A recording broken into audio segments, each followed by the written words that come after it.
संपन्न होत आहे आणि सुंदर असं मैदान, सुंदर अशा मैदानाचा गट क्रमांक 23 सुटतोय. बैलगाडी मालक सहकार्य करणार का?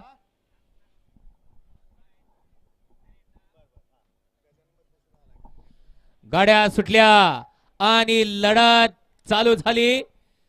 5 गाड्या आणि 5 गाड्यांचा रणसंग्राम पाहायला मिळतोय. अलीकडे सुंदर अशा 3 गाड्यांमध्ये काटा किर लढत पाहायला मिळते.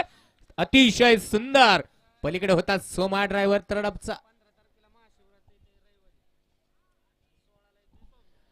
त्याचबरोबर पैलवान गजानन भाऊ गुणवरेकर आपण त्या ठिकाणी झेंडा पंच म्हणून आपण भूमिका निभवायची.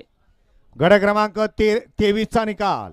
23 चा निकाल तास क्रमांक 6 मधून धावली गाडी भैरनाथ प्रसन्न सोनू मोनू कुसूर या गाडीचा प्रथम क्रमांकाला विजेत्या बैलगाडी मालकाचं त्यावरती बसलेल्या सोमाचं हार्दिक हार्दिक अभिनंदन.